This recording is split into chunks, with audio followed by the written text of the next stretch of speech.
Okay, so நாங்கள் பார்ப்போம். இது வந்து உங்களுக்கு வந்து 3வது ப்ராக்டிக்கல்ரா. இப்போ உங்களுக்கு வந்து இன்ஸ்ட்ருமெண்ட்ஸ் போய் கொண்டிருக்குது. அது ஏற்கனவே நான் 2 பார்த்துட்டேன், இது 3வது. ஓகே, நாங்கள் முடிக்கலாம். ஸோ பார்ப்போம். ஸ்பெரோமீட்டர் கோலமானி ஏற்கனவே தெரிஞ்சிருக்கும். சும்மா இதில் வந்து அந்த சின்ன சின்ன டிப்ஸ் வாங்க, அதுக்கு தான் மெயினாக இங்கே பார்க்குறாக்கலாம், அதுக்கு தான் பார்க்குறீங்கன்னு தெரியும். ஸோ பார்ப்போம். இதில் வந்து எக்ஸாமில் கேட்கக்கூடிய கேள்விகள் என்ன மாதிரி வேறு மாதிரியெல்லாம் பெருசாக இப்போ இதில் வருதில்லடா. பட் ப்ரிடிக்ட் பண்ணலாம் தானே, என்ன வருமானம் எங்களுக்கு தெரியாது. ஸோ எல்லாத்தையும் படித்து வைக்கிறதெல்லாம் பேசிக் அண்டர்ஸ்டாண்டிங் இருந்தால் இந்த படம் செஞ்சுட்டு போயிடலாம். ஓகே, நாங்கள் இது வரைக்கும் பார்த்து நாங்கள் மைக்ரோமீட்டர் ஸ்க்ரூ கேஜ், வேர்னியர் கலிஃபர் எல்லாம் பார்த்துட்டோம். வேர்னியர் எடுக்குமானி அது எல்லாமே 2ம் பார்த்துட்டோம். இப்போ இது வந்து அடுத்த 3வது. இதில் வந்து இதுண்ட என்னது, இது வந்து எந்த லென்த்துக்குள்ளே அளக்கும் என்றால் 0லேருந்து 10 மில்லிமீட்டர் உடையதுகளை மட்டும்தான் இது அளக்கும். அதுக்குள்ளே இது அளக்கும். அதாவது 0 தொடக்கம் 10 மில்லிமீட்டர் இருந்தால் அதுதான் அதோட அளவிடை. அவ்வளோதான் நாங்கள் இது. ஸோ நீங்கள் பார்த்தீங்கன்னா நாங்கள் ஏற்கனவே பார்த்ததில் 0 தொடக்கம் 17 சென்டிமீட்டர் முதலாவதுக்கு பார்த்தினாங்க வேர்னியர் கலிஃபர். மைக்ரோமீட்டர் ஸ்க்ரூ வச்சு 0 தொடக்கம் 2.5 சென்டிமீட்டர் பார்த்தினாங்க. இது வந்து அதை விட சின்ன 0 தொடக்கம் 10 ஜோதிச்சு பாருங்க, எவ்வளோ 10 மில்லிமீட்டருண்டாடா, 1 சென்டிமீட்டர் தான் அளக்க போகுது. ஜோதிச்சு பாருங்க, 1 சென்டிமீட்டர் தான், கிட்டத்தட்ட 1 சென்டிமீட்டர் தான் அளக்க போகுது. அப்போ ஜோசிங்க இந்த அளவோட தான் இருக்கிறதுல இதான் சின்ன. அடுத்தது ட்ராவலிங் மைக்ரோஸ்கோப்பை விட இதுதான் இருக்கிறதுலே சின்னன்னு. ஸோ அதற்காக அந்த ஐடியா எடுத்து வச்சுக்கணும். இதுதான் இருக்கிறதுலே சின்ன அளவுடைன்றது முதலாவது. அடுத்தது இதுண்ட அந்த பார்ட்ஸ் குறிக்கிறது. நான் இதில் அந்த படம் கீறலைன்னா, பட் ஒரு ஐடியா வரலாம். இதில் வந்து பெருசாக ஒன்றும் இல்லை. பிரதான அளவிடை, வட்ட அளவிடை, அதாவது வேர்ட்டிக்கல் ஸ்கேல், சர்க்குலர் ஸ்கேல்னு இருக்குது. அந்த படத்தை நீங்கள் எடுத்து பாருங்கள். அதில் வந்து சைடால் இருக்கிறது தான் பிரதான அளவிடை, அதான் மெயின் ஸ்கேல். அதை தான் உங்களுக்கு வேர்ட்டிக்கல் ஸ்கேல்னு போட்டுருங்க. அண்ட் அந்த வட்ட அளவிடை சர்க்குலர் ஸ்கேல், வட்டமாக இருக்கிற சர்க்குலர் ஸ்கேல், இது வந்து பிரதான அளவிடை. அண்ட் நடுவில் அது வந்து உங்களுக்கு வந்து லெக்ஸ் இருக்கும், என்னது கால் இருக்கும், நடுவில் இருக்கிற சென்ட்ரல் லெக்னு சொல்லுவோம். ஸோ அதுதான் உங்களோட இது. அது என்னது, நடுவான் வந்து இப்போ மெட்டதெல்லாம் ஸ்டேபிளாக இருக்கும். நடுவான் வந்து மேலே கீழே என்னது, அது நட்டு போட்டுற மாதிரி பூட்டி கலட்டி ஏதோ நாங்கள் ரீடிங் எடுக்கிறது தான் எங்களோட வளமை. ஸோ அதன்படி பார்த்தீங்கன்னா இதில் வந்து 3 கால் இருக்கும். அந்த 4வது சென்ட்ரல் லெக்னு சொல்கிறது. அது வந்து என்னதுக்கு, அதை வச்சு தான் நான் அளவிடு அந்த மேலே போட்டி பார்த்து செய்கிறேன். இது நீங்கள் ஏற்கனவே லேப்பில் பார்த்துருந்தா சின்னன். இது என்னத்துக்கு அளக்குறாங்கன்னா, வளமையாக அந்த ஆக சின்ன பொருள், இப்போ ரேசர் ஒன்றுண்ட விட்டம் அதுகள் விட்டம் என்று சொல்லி அது இந்த லென்த் அதில் அளக்கிறது. மற்றது தெளிவாக கவனிக்கணும், எக்ஸ்பேன்ஷன், மெட்டல் எக்ஸ்பேன்ஷன், அதாவது ஒரு உலோகம் அதுகள விரிவு. ஏன் இது அது வந்து சரியான சின்னதாக தான் இருக்கும். அதை நான் ஹீட் பண்ண விரியும் தானே, அப்போ அதை எங்களால் அளக்கக்கூடிய மாதிரி இருக்கும். அண்ட் இன்னொரு முக்கியமான விஷயம் என்ன, சர்க்குலர் சர்ஃபேஸுன்ற ரேடியஸ். இதுதான் நாங்கள் இன்றைக்கு பார்க்கவே போகிறோம். மெட்டலுண்ட விரிவு அளக்கிறது வந்து நார்மல் தான். அது நீங்கள் இதை வச்சு அளக்கலாம். முதல் இருந்தது இனிஷியல் ஹீட் பண்ண அப்போ என்ன மாதிரி வருதுன்னு பார்த்து அளக்கலாம். இதுண்டு என்னடா அது, இது கோலத்தின் ரேடியஸ் என்று கேட்டிருக்கானே என்னென்னு பார்த்தால் யோசிப்போம். அதுதான் இப்போ இந்த ப்ராக்டிக்கல் வந்து ஏண்டா செய்கிறேன்டே தெரியாமல் பாடமாக்குறீங்க. விளக்கத்தோடு சொல்கிறேன். கன்வெக்ஸ் லென்ஸ், குவிவில்லை பார்த்துருப்பீங்க. கன்வெக்ஸ் லென்ஸ் வந்து எப்படி இருக்கும், அது ஒரு வளைஞ்சு லைக் இப்படி இருக்கும், பார்த்துருப்பீங்க சரிதானே. அது இப்படி இருக்கும். அதில் வந்து அந்த என்னது தெரிப்பு அதில் வச்சு நீங்கள் பார்ப்பீங்க. ஸோ கன்வெக்ஸ் லென்ஸில் நான் உங்களுக்கு என்ன கேட்குறேன்டா, இதில் ரேடியஸ் என்ன. சரி, ஓகே, கன்வெக்ஸ் லென்ஸ் இப்படி ஏதோ இருக்குன்ட்டு ஏதோ இல்லைன்னு சொல்கிறாங்க, ஏதோ படிக்கிறோம் என்றால் கன்வெக்ஸ் என்ன ரேடியஸ் என்ன, இதுவா, இது டயமீட்டர், இதில் d/2 ரேடியஸா? இல்லை, கன்வெக்ஸ் லென்ஸ்ன்றது என்ன கான்செப்ட் என்றால், இது ஒரு பெரிய வட்ட கோலமடா. அது ஒரு பெரிய கோலம். அந்த கோலத்தில் மேலே ஒரு சின்ன பகுதி, அதுதான் உங்களுக்கு கன்வெக்ஸ் லென்ஸாக இருக்குது. அப்போ இது மொத்தத்தின் ரேடியஸ் என்னென்னு கண்டுபிடிக்கிறது. அதுக்குத்தான் உங்களுக்கு வந்து இந்த ஸ்பெரோமீட்டர் இதை யூஸ் பண்ணி இந்த லென்த்தை கண்டுபிடிச்சிட்டோம் என்றால், அதாவது அந்த வளைவு பகுதி இருக்குது தானே, இந்த லென்த்தை கண்டுபிடிச்சிட்டோம் என்றால் எங்களுக்கு ஈக்குவேஷன் ப்ரூஃப் இருக்குது. இதை வச்சு கொண்டு மொத்த கோலத்தின் ரேடியஸை கண்டுபிடிக்கலாம். இதுக்கு தான் இந்த ப்ராக்டிக்கல் செய்கிறேன். இது வந்து முக்கால்வாசி பேருக்கு தெரியாது. இது தெரிஞ்சிருந்ததுன்னா உண்மையிலேயே உங்களுக்கு பெரிய விஷயம் தானே, ஆனால் முக்கால்வாசி பேருக்கு தெரியலை. ஸோ அந்த லெந்தை பயன்படுத்தி என்னென்னு காண்றது என்ன செய்கிறன்ற இந்த ப்ராக்டிக்கல். ஸோ நாங்கள் கோலமானியை பயன்படுத்தி என்னத்தை அளக்க போகிறோம் என்றால் இந்த லெந்த், இந்த இதைத்தான் எச்சண்ட் அவன் இதில் குறிச்சிருக்கிறான். ஸோ அந்த லெந்தை அளக்க போகிறோம். இதுதான் ப்ராக்டிக்கல். ஓகே, ஸோ இது வட்டமண்டு யோசிக்க வேண்டாம், இது ஒரு கோலம். 3Dயாக யோசிங்க. நாங்கள் டிரெக்டாகவே பார்ப்போம். 3Dயாக யோசிங்க. நான் இதை விளங்கப்படுத்தி போட்டு உங்களுக்கு வந்து ஸ்டெப்ஸுக்கு வரேன். லைக் இந்த ஈக்குவேஷன் எழுதுறதுக்கு இந்த ஆர் என்னென்னு காண்றேன்னு விளங்கப்படுத்தி போட்டு ஸ்டெப்ஸுக்கு வரேன். இது ஒரு கோலம், சரியா? இந்த ஒரு கோலம். இந்த கோலம் இதில் வந்து உங்களுக்கு வந்து அதுக்கு மேலே அந்த கோலம் என்றால் என்னது? இது ஒரு பெரிய கோலம். பட் இது எல்லாமே இமேஜினரி, இது எங்களுக்கு தெரியாது. எங்களுக்கு அந்த மேலான் மட்டும்தான் தெரியும். ஸோ என்ன செய்ய போகிறீங்க என்றால் அதில் வந்து இதை ப்ளேஸ் பண்ணி போட்டு நான் அது சொல்கிறேன். பேருந்தில் ஸ்டெப்ஸுக்கு கிளியராக பார்ப்போம். ப்ளேஸ் பண்ணி போட்டு நீங்கள் அதில் வந்து இந்த எச் அளப்பீங்க, சரியா? ஈக்குவேஷனை சொல்லி போட்டு பேர் ஸ்டெப்ஸுக்கு வர எச் அளப்பீங்க. இந்த எச் அளந்துட்டீங்க என்றால் உங்களுக்கு இது ஒரு வட்ட கோலம் தானே. இதுன்னா உங்களுக்கு என்னது? ரேடியஸ், ஆரை தானே தேவை. அந்த ஆரை வந்து ஆரண்டு இதை வந்து ஆரண்டு வச்சிங்க என்றால் மொத்தமாக டயமீட்டர் விட்டம் எவ்வளவு? 2R விட்டம். இந்த லென்த் எவ்வளவு? 2R minus H. மேலான ஹெச் என்றால் 2Rலேருந்து அதை கழிச்சா 2R மைனஸ் ஹெச். எங்களுக்கு வந்து ஒரு சமன்பாடு வந்து இருக்குது, லைக் ஒரு ஈக்குவேஷன் மாதிரி.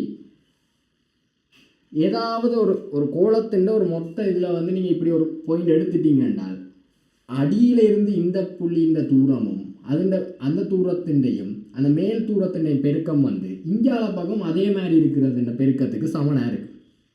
லைக் இப்போ 2R minus H into ஹெச்ன்றது R² சமனாக இருக்குது, ரைட்? R² சமனாக இருக்குது, அதான் எடுத்த வேண்டாம். ஆனால் நாங்கள் இங்கே R² எடுக்கவில்லை. நாங்கள் இங்கே என்ன எடுத்திருக்கிறோம்னு பார்த்தீங்கன்னா d/2. இந்த d/2 என்னது?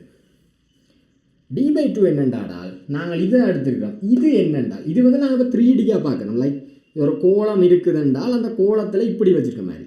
இதை நாங்கள் என்ன பார்க்குறோம் என்றால் ஒரு ஷீட்டில் வந்து இந்த கோலமானியை நாங்கள் இப்படி வச்சுருக்கோம், சரியா? ஷீட்டில் வந்து ஸ்பெரோமீட்டரை வந்து இப்படி வச்சுருக்கிறோம். அப்போ இப்படி வைக்கல, அதுக்கு நான் எத்தனை சொன்னால் 4 கால் இருக்குது, 3 கால் ஃபிக்ஸ்ட். அந்த 3 காலும் இங்கே இருக்கும். அது என்னென்று வைக்கிறது என்ன செய்கிறேன்னு நான் இப்போ என்ன சொல்கிறேன். 3 காலம் இப்படி இருக்கும், அந்த காலை சென்ட்ரல் லெக் இருக்கும். இப்போ அந்த d/2ன்றது என்னென்றால் இந்த காலுக்கும் இந்த சென்ட்ரல் லெக்குக்கும் நடுவில் இருக்கிற தூரத்தால் இருந்தால் d/2 ஒன்று வரும். அதை நீங்கள் அளக்கணும். d/2 இதுவும் d/2. அதே நேரத்தில் இந்த 2 நார்மல் காலுக்கும் இடையிலான தூரம் அது இது அளக்க தேவையில்லை. இது அளக்க தேவையில்லை.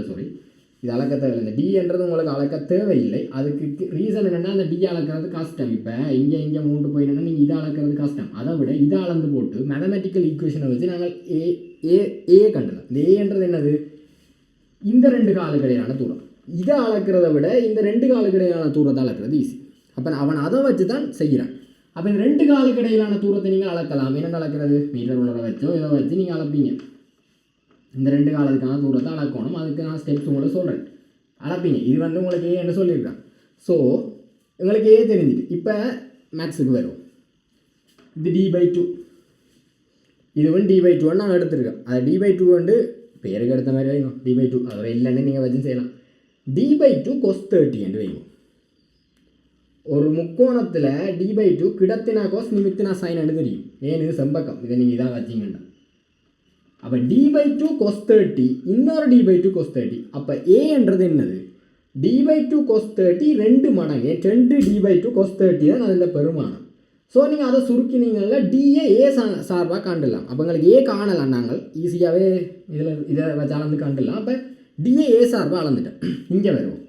2R minus H into H. நான் என்ன சொல்லியிருக்கேன்? இதில் பெருக்கம் வந்து எங்களுக்கு d/2, அதாவது உண்மையில் 3D தான்டா. அது இப்படி வரும். அதுன்றதை நீங்கள் 3D நீங்கள் மேலால் பார்த்தீங்கன்னா தெரியும். அது ஒரு நேரம் போட மாதிரி இருக்கும். ஸோ d/2 வர்க்கம் அதுக்கு நீங்கள் சமப்படுத்தலாம். d/2 முழுவதும் வர்க்கத்துக்கு சமனாக இருக்கும். இங்கே d/2 அங்கே d/2. இது வந்து 3Dயாக ஜோசிங்கோ இப்படி படமாக பார்க்க வேண்டாம். அதில் நீங்கள் 6 எழுவாய் ஆக்கினால் உங்களுக்கு இப்படி ஒரு சமன்பாடு வரும். இதில் கொண்டு வந்து இதை பிரதியிட்டால் r = a² / 6h + h/2. இதை பாடமாக்கி வச்சிருக்கிறது ஓரளவு கொஞ்சம் நல்ல வேண்டாம். எனக்கு சில இடத்துல கேள்வி கேட்டுருக்காங்க, ஃபைனலில் கேட்கல. பட் சில பேப்பரை நான் பார்த்துருக்கேன். நேராகவே இது 6 எழுத சொன்னது. பாடமாக்கி இருக்கணுமா இல்லையான்னு எனக்கு சொல்ல தெரியல, பட் எதுக்கும் ஞாபகப்படுத்தி வச்சுருங்கோ. ஆனால் இந்த இதில் இருந்து இதை எடுக்க சொல்லி கன்னடத்தில் வந்துருக்கு, இதை கண்டிட எடுக்க சொல்லி வந்திருக்கு. அதுக்காக மட்டும்தான் இந்த ஸ்டெப் விளங்கப்படுத்தினேன். ஸோ நாங்கள் இது என்னத்துக்கு காண்றோம், ஒரு கோலம், அதாவது இப்போ குவி வில்லை எடுத்துட்டிங்கன்னா அதில் வந்து மிச்ச கோலத்தின்னு இந்த ஆறை என்னட்டு கண்டுபிடிக்கிறேன்னா ஆறுக்கு இந்த சமன்பாடை போட்டால் உங்களுக்கு இதில் எச்ச தெரியும். எச்ச என்ன நாங்கள் நாங்கள் கோலமானியை பயன்படுத்தி அளந்துட்டோம். இந்த ஏ என்னென்று வந்தது, இந்த ஏ வந்து 2 லெக்குக்கு ரெண்டு காலுக்கு, இந்த கோலமானின்ற 2 காலுக்கு இடைப்பட்ட தூரம் ஏ என்று வந்து. ஸோ அதுவும் தெரியும் இதுவும் தெரிய மாட்டா, நீங்கள் இந்த சமன்பாடில் நேராக போட்டால் விட வந்துடும். அப்போ இதில் ஒன்றுமே கேட்குறதுக்கு உங்களுக்கு இல்லை, இதுதான் நின்றதால உங்களுக்கு சில நேரம் சமன்பாடு எழுதி காட்ட சொல்லிடுவான். நான் சில பேப்பர்ஸில் பார்த்துருக்கிறேன். ஸோ அதெல்லாம் இதை நான் உங்களுக்கு சொன்னேன். ஸோ இதுதான் அந்த சமன்பாட்டுன்ற விளக்கம்டா. சமன்பாட்டை விளக்கம் உங்களுக்கு விளங்கியிருக்குன்னு நம்புகிறேன். இப்போ வந்து நாங்கள் மெத்தடுக்கு போவோம். ஓகே, நாங்கள் பார்ப்போம். இப்போ நான் என்ன பார்த்துட்டோம், இந்த ஈக்குவேஷன் மட்டும் பார்த்துட்டோம். இனி அளக்கிறத பார்ப்போம். ஸ்பெரோமீட்டருக்கு வாங்க. வளமையாக இன்ஸ்ட்ருமெண்ட்ஸில் நான் உங்களுக்கு என்ன சொல்லியிருக்கேன், முதலாவது நீங்கள் என்ன நடந்தாலும் 0 எரர் பார்க்கணும், பூஜ்ஜிய எவ்வளோ பார்க்கணும்னு சொல்லியிருக்கேன். 0 எரர். இங்கே 0 எரர் இல்லை. இதுக்கு ரீசன் வந்து நாங்கள் இதை என்னென்று அளக்க போகிறோம் என்று நீங்கள் பார்த்தீங்கன்றால், ஒரு வாசிப்பில் இருந்து இன்னொரு வாசிப்பை கழிக்க போகிறோம். அப்போ இப்போ நான் உங்களுக்கு அந்த சின்னனா ஒரு எக்ஸாம்பிள் சொல்கிறேன். ஒரு வாசிப்பு R1 வைங்க, R'. அந்த R' வந்து 0 எரர் இருக்குது சட்டன்னு, சரியா? 0 எரர் இருக்குன்னா 0 எரர் கூட்டத்தானே வேணும், கழிக்கிறலையே கூட்டத்தானே வேணும் இருக்கணும். 0 எரர் பாசிட்டிவ் நெகட்டிவ் நான் ரெண்டு, இப்போ ஒரு டிவைஸுக்கு ஒன்று தான்டா, இந்த கருவிக்கு ஒன்று தான்டா, அப்போ ரெண்டுமே பாசிட்டிவ் என்னச்சு கூட்டுவோம். சரி, அப்போ இனிஷியலாக ஒரு வாசிப்பு எடுத்துட்டீங்க, அதுலேருந்து இன்னொரு வாசிப்பு கழிக்க போகிறீங்க. அது வந்து ஒரு R2 வேணும், நான் கீழே போகிறேன் R1 R2, அதுக்கும் செட் இருக்குன்னு வேணும். 0 எரர் இருந்துச்சுன்றால் இதை நீங்கள் இப்படி தான் அந்த மொத்த ரீடிங் டோட்டல் ரீடிங் எடுக்க போகிறீங்க, இப்படி தான் எடுக்க வேண்டி வரும். இனிஷியல்லேருந்து ஃபைனலாக கழிச்சு தான் எடுக்க போகிறீங்க. கழிச்சிங்கன்னா இந்த செட்டும் வெட்டுப்பட்டுரும். R1 - R2 தான் வரும். அப்படி என்ன உங்களுக்கு என்னதுடா 0 எரர், என்னத்துக்கு 0 எரர் தேவையில்லை. ஸோ உங்களுக்கு 0 எரர் இதில் அளக்க தேவையில்லை. ஆனால் அதுக்கு பதிலாக இங்கே வேறு ஒரு வேலை செய்யணும். வளமையாக எல்லாத்தையும் 0 எரர் அளக்குனாங்க, ஆனால் இதுக்கு அளக்க தேவையில்லை. ஏனென்றால் அதுக்கு விளக்கம் இதுதான், ஒன்றிலிருந்து இன்னொரு பெருமானம், ஒரு வாசிப்பிலிருந்து இன்னொரு வாசிப்பை கழிப்பதால் 0 எரர் வந்து நான் காண தேவையில்லை, அது வந்து தண்டவாடிலே கழிப்பற்றும். இதுதான் அதுக்கான விளக்கம். 0 எரர் தேவையில்லை. ஆனால் 0 எரருக்கு பதிலாக நாங்கள் என்னத்தை பார்க்கணும் என்றால், இனிஷியலாக இது வந்து தரையோட தரை ஒட்டி இருக்க வேணும். முதலாவது வாசிப்பு வந்து இப்போ இந்த கால் இருக்குது தானே, இந்த கால் வந்து இதில் ஒட்டி இருக்கிற மாதிரி நாங்கள் பார்க்கணும். அதை என்னென்னு பார்க்குறது, அதுதான் இதில் முக்கியம். தயவு செய்து ப்ராக்டிக்கல் ஹேண்ட்புக் எடுத்து வாசிங்க. இப்போ அதில் அந்த முதலாவது அவன் சொல்லியிருக்கான், எப்படி பார்த்தா லீஸ் கவுண்ட் காணத்தான் வேணும். நீங்கள் லீஸ் கவுண்ட் வந்து அவன் தருவான், லீஸ்ட் கவுண்ட் வந்து அவன் தருவான். என்னது அதே தான், நீங்கள் மைக்ரோமீட்டர் ஸ்க்ரூ கேஜ் இருக்கல்லோ, அதில் பார்த்தா தான் pitch over number of vernier scale, number of circular scale, அதாவது main scale reading over number of circular scale ரீடிங்ன்ற மாதிரி வரும். இது வளமையாக 0.05 உங்களுக்கு வாருது. இது எங்களுக்கு தெரியும் நார்மல். ஸோ அது அப்படியே 0.01 உங்களுக்கு வாருது. 0.01 தான் உங்களுக்கு வாருது லீஸ் கவுண்ட். உங்களுக்கு main scale over circular scale division தான் மெயின் ஸ்கேல் என்ற ரீடிங். அது ஒன்று கீழே வந்து 10 அல்லது 100 வரும். 100 சர்க்குலர் இது வந்து 100 வரும். அப்போ 10 கீழ் 100 0.01 மில்லிமீட்டர்ன்றது இதில் லீஸ் கவுண்டாக வரும் வளமையாக. ஸோ அது நார்மலாக, அதாவது மைக்ரோமீட்டர் ஸ்க்ரூ கேஜும் இதுவும் கிட்டத்தட்ட ஒன்று தான், முன்மானி திருகணிச்சியும் இதுவும் கிட்டத்தட்ட ஒன்று தான், அதாவது லீஸ் கவுண்டை பொறுத்த வரைக்கும். மற்றது என்னடா ரெண்டுமே சர்க்குலர் ஸ்கேல் இருக்குது. ஸோ அதை தான் அவன் காண்றான். அடுத்தது வந்து நீங்கள் வந்து அந்த என்ன செய்யணும் என்றால், இந்த ஒரு பிளேன் கிளாஸ், சரியா, தளவாடி இல்லை, இது வந்து தளவாடி இல்லை, இது வந்து தலை கண்ணாடி.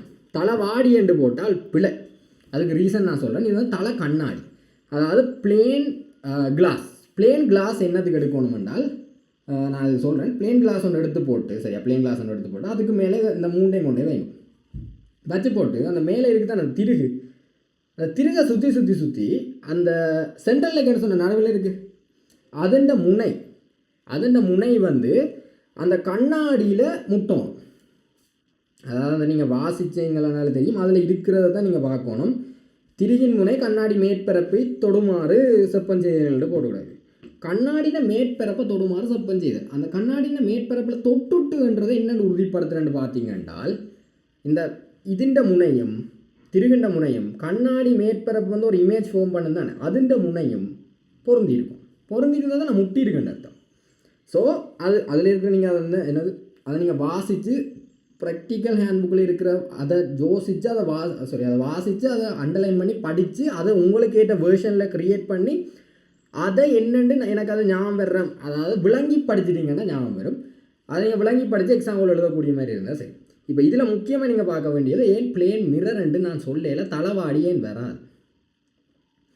நீங்கள் வச்சிங்கண்டா அந்த 2 முட்டோன்னு மட்டும் சொன்னால் தானே, தலைவாடியை வச்சா என்ன நடக்கும், அந்த நாள் அதை கீழே ஏதோ பூசி தானே இருக்கும், அந்த பூசுறது தான் அந்த தடிப்பு அடையும். அப்போ அது தெரிப்படையும். அதே நேரத்தில் நான் என்ன சொல்கிறேன்னா அந்த மெட்டன் தெரிப்படையும். இது நான் நல்ல விளக்கம் என் ஸ்டூடெண்ட்ஸுக்கு கொடுத்துருக்கேன். என்னென்னா தலைவாடி இருக்குது, தலைவாடி தெரிப்படையும். அதே நேரத்தில் நீங்கள் சொல்லலாம் அண்ணா இப்போ நீங்கள் நார்மல் பிளேன் இதில் சொல்கிறீங்க, பிளேன் கிளாஸை நீங்கள் வச்சிங்கன்னா அது தெரிப்படைய போகுது, தலைவாடியும் தெரிப்படைய போகுது. அப்போ நீங்கள் கேட்கலாம் தலைவாடி கீழே பூசினாலும் அதுவும் ஒரு பிளேன் கிளாஸ் தானே, அப்போ அந்த கிளாஸுக்கு மேலேயும் ஒரு நார்மலாக தெரிப்போண்டு இருக்குன்னு தானேன்னா அப்போ அதை நாங்கள் பார்த்து செய்யலாதான். இது நானாக யோசித்த ஒரு வில்லங்கமான டவுட் தான். நீங்களும் அதுக்கு விட எடுக்கல மட்டும் அதற்கு எடுக்க பாருங்கள். இப்போ வீடியோவை பாஸ் பண்ணிவிட்டு அதுக்கு விளக்கத்தை நான் சொல்கிறேன். சந்திரனும் இருக்குது, சூரியனும் இருக்குது. ஏன் பகலில் சூரியனண்ட ஒளி சந்திரண்ட ஒளியை மறைக்குது? சந்திரன் ஒளி கொடுக்கலையா? சந்திரன் ஒளி கொடுக்குது தானே. சந்திரண்ட ஒளி காணாமல் இருக்குதுன்றதால சூரியன் ஒளி அதை மறைக்குது. அதே மாதிரி இங்கேயும் அந்த படம் தெரியும். இதெல்லாம் விளக்கம் தான் உங்களுக்கு, ஃபிசிக்ஸ். இங்கேயும் அந்த ஏன்னா அந்த படம் தெரியும். அப்போ நீங்கள் மேலே வச்சிங்கன்றால் மேலே இந்த சர்ஃபேஸில் இருந்தும் வரும், கீழே இருக்கிற அந்த எங்களோட பூச்சால் அந்த பூச்சி பூசினதால் அந்த தலைவாடின தெரிப்பும் வரப்போகுது. பட் இந்த மேலான தெரிப்பை கீழான தெரிப்பு ஃபுல்லாக ஓவர்டேக் பண்ணி மறைச்சிடும். ஸோ அதால் தான் தலைவாடி நாங்கள் யூஸ் பண்ணலாம். தலைவாடி யூஸ் பண்ண என்னென்றால் இந்த திக்னஸ் இருக்குல்லோ, இதில் நீங்கள் வச்சால் அது கீழே தான் முட்டும், அந்த மேல் எந்த படத்தில் முட்டுறது எங்களுக்கு தெரியாது. ஸோ அதில் ஒரு வலி ஏற்பட்டுரும். இதுதான் அதுக்கான விளக்கம். சரி, அடுத்தது இப்போ இது நீங்கள் முதலாவது காண்டுட்டீங்க. அடுத்தது என்னென்றால் நீங்கள் என்னது இந்த எச்சை காணணும். எச்சை என்னென்னு காண்றது, தரையில் நீங்கள் அந்த கன்வெக்ஸ் லென்ஸ் அதை வச்சு போட்டு இந்த திருக மேலே கொஞ்சம் திருப்பிட்டேன். திருகி இப்போ என்னென்னு இருக்குது, கீழே இருக்குது. அதில் வாசிப்பை நீங்கள் எடுக்கணும். அதில் வாசிப்பு அந்த தரையோட முட்டைக்கு அதில் வாசிப்பு எடுப்பீங்க. பேருந்து திருக மேலே எடுப்பீங்க. திருக மேலே எடுத்து போட்டு கன்வெக்ஸ் லென்ஸை வச்சு போட்டு திருப்பி திருக சுற்றி அந்த திருகு அதே மாதிரி கொஞ்சம் டச் பண்ணிக்கல, அதுலேயும் அந்த இமேஜ் தெரிஞ்சால் நல்லா டச் பண்ணிக்கல திருப்பி எடுக்கணும். தயவு செய்து வாசிங்க. உங்களுக்கு அந்த ப்ராக்டிக்கல் ஹேண்ட்புக்கில் தெளிவாக போட்டிருக்கான். அந்த வளைவு மேற்பரப்பு ஸ்பெரிக்கல் சர்ஃபேஸில் ஒரு கொஞ்சம் டச் பண்ணணும். டச் பண்ணோன்னா திருப்பி ரீடிங் எடுங்க. முதல் ரீடிங்கை விட இந்த ரீடிங் கொஞ்சம் கூடவாக தான் இருக்கும். அப்போ செகண்ட் ரீடிங்லேருந்து பழைய ரீடிங்கை கழிக்கணும். ஃபைனல்லேருந்து இனிஷியலாக கழிக்க வேண்டி வரும். ஏனென்றால் அது கொஞ்சம் கூட வருங்க. நாங்கள் மேல் நோக்கியில் வளர்க்குறோம், அப்போ அது கொஞ்சம் கூட வருங்க. அப்போ அதுலேருந்து இதை கழிச்சா உங்களுக்கு அந்த ஹெச் வந்துடும், அந்த ஹெச் தெரிஞ்சிடும். இப்போ ஏஐ என்னென்று அளக்கிறது, ஏஐ என்னென்று அளக்கிறேன்டாடா அதுக்கும் உங்களுக்கு போட்டிருக்கான். அதுக்கு தெளிவான விளக்கம். ஒரு வெள்ளைத்தாள் ஒயிட் பேப்பர் எடுத்து ஸ்பெரோமீட்டரை நன்கு ஹார்ட் ப்ரெஸ் பண்ண சொல்லியிருக்காங்க. அதில் வாசிங்க, நன்கு அமர்த்தினீங்கன்னா உங்களுக்கு அந்த 3 இது வரும். இது இந்த 3 காலண்டையும் அந்த அச்சு பதி அதை வச்சு கொண்டு நீங்கள் அளப்பீங்க. அதை வச்சுக்கொண்டு அதை நீங்கள் அந்த இது லென்த் அளப்பீங்க. அதுக்கு தான் உங்களுக்கு மீட்டர் ரூலர் அல்லது வேர்னியர் கலிஃபர்னு சொல்லியிருக்காங்க. வேர்னியர் கலிஃபரை வச்சு நீங்கள் இந்த பேப்பர் யூஸ் பண்ணாமலே வேர்னியர் கலிஃபரை வச்சு உங்களால் அளக்க இயலும். பட் அது எங்களுக்கு எரர், இதுவா பெஸ்ட் என்றால் எரர்ன்னு சொல்லலாம். அது இப்போ சப்போஸ் பேப்பர் இல்லை மீட்டர் ரூலர் இல்லைன்னா நீங்கள் வேர்னியர் கலிஃபர் வச்சு அளக்கலாம். பட் எது பெஸ்ட்டுன்னு கேட்டிங்கன்னா பேப்பரில் வச்சு நல்லா அமைச்சு செய்கிறதா நல்லா. ஸோ அதுதான் நாங்கள் ப்ரிஃபர் பண்ணுவோம். ஸோ அதை தான் நீங்கள் எடுக்கணும். 2 தந்துட்டாண்டா இதுதான் பெஸ்ட். ஸோ அந்த A4 பேப்பரில் வச்சு அளப்பீங்க. அதுக்கு மீட்டர் ரூலரில் வச்சு இதுன்ற ரீடிங் ஒரு A1 எடுங்க. A1, இது ஒரு A2, இது ஒரு A3. உங்களுக்கு ஏதானது A என்னது, A1 + A2 + A3/3 என்று போட்டு அதில் ஒரு அவரேஜ் மீன் வேல்யூ ஒன்று எடுத்து போட்டு அதை நீங்கள் ஏல போடுங்க. இப்போ உங்களுக்கு ஏன் தெரியும், ஹெச்சும் தெரியும், இது தெரியும், விளக்கம் முடிச்சு. இன்னொரு இவ்வளோ தான் உங்களோட ப்ராக்டிக்கல். இன்னொரு போனஸ் ஒன்று நான் உங்களுக்கு சொல்கிறேன். இது உங்களோட ஃபர்ஸ்ட் பார்ட்டுக்கான ஒரு சின்ன இது, எல்லோரும் குழம்புறது, பட் நான் கிளியராக சொல்லுவேன். ஓகே, எங்களுக்கு இந்த ப்ராக்டிக்கல் ஃபுல்லாக முடிஞ்சது. பட் நான் இதுக்கு வரேன். இது என்னென்னா உங்களோட ஸ்பெரோமீட்டருண்ட ரீடிங் உண்டு. ஸ்பெரோமீட்டருண்ட மெயின் ஸ்கேல் எங்களுக்கு பெரும்பாலும் 0.5 மில்லிமீட்டராக தான் இருக்குது. 1 மில்லிமீட்டராக இருக்காது, பெரும்பாலும் 0.5 மில்லிமீட்டராக தான் இருக்கும். ஓகே பார்ப்போம். ஓகே பார்ப்போம். நாங்கள் இதில் வந்து உங்களுக்கு 0.5 சொல்லி போட்டோம். இதில் வந்து இதுன்ற ரீடிங்கும் இருக்குது, இதுன்ற ரீடிங்கும் இருக்குது. இது என்னடா, இது ஆழம், இது உயரம். இது உயரம், இது ஆழம். இது ஏன் வந்தேன்னு ஒருக்கா வீடியோ பாஸ் பண்ணிவிட்டு ஒருக்கா பாருங்க. இது ஏன் வந்தது, இது என்ன விளக்கம்ன்ட்டு உங்களுக்கு நீங்கள் யோசித்து பாருங்கள். ஒருக்கா நான் சொல்கிறேன், இதுக்கு விளங்கப்படுத்தேன், அதுவும் விளங்கப்படுத்தேன். ஒருக்கா யோசிச்சு பாருங்கள், ஏன் இது வந்து ஏன் இது வந்தேன்ட்டு யோசிச்சிருப்பீங்க நம்புகிறேன். இது வந்து நீங்கள் தான் யோசிக்கணும். என்ன இது வந்து கழித்து விளையாடிருக்கானே, கூட்டு விளையாடிருக்கானே என்று யோசிக்கிறீர்கள். இதுக்கு நீங்கள் படிச்சிருப்பீங்க. இதுக்கு என்ன விளக்கம், இதுக்கு என்ன விளக்கம் என்றாடா பாருங்க. எங்களுக்கு முதலே தெரியும், இதில் வந்து 4 இருந்தால் நாங்கள் 3 தான் எடுப்போம். இப்போ ரீடிங் வந்து இருந்து இதில் வந்து இருந்தீங்கன்னா இது 3 4 என்றால் நாங்கள் 3 தான் எப்போவுமே எடுக்கிறனாங்க. அது எங்கே இருந்தாலும் 3 தான் எடுக்கிறாங்க. அதே மாதிரி இங்கே 3 இருக்குது. அப்போ என்னது 0.5 0.5 0.5 அவ்வளோத்தையும் கூட 1.5 இங்கே வந்துட்டு இது வந்து கீழ் நோக்கியன்னா மைனஸ் கழிபட போகுது. அதை என்னென்னு அளக்குறேன்டால் இது சர்க்குலர் ஸ்கேல் வந்து 50 வச்சுட்டீங்கன்னால் 50லேருந்து இதுன்ற ரீடிங்கை கழித்து போட்டு நீங்கள் அப்படியே கூட்டி விட்டால் சரி. அதாவது என்னது, இப்போ நீங்கள் யோசிக்க வேண்டியது இதே கன்செப்ட் தாண்டா. 1.5 விட கூட போகுது சரியா. 1.5 விட கூட போகுது நெகட்டிவ்ல 0க்கு கீழே இருந்தால 1.5 விட கூட போகுது. ஏன் இது 0.5 1.5 விட கூட தான் போகுது. அங்கே மிச்சம் எவ்வளோ வருதுன்னு நாங்கள் பார்க்க போகிறோம்.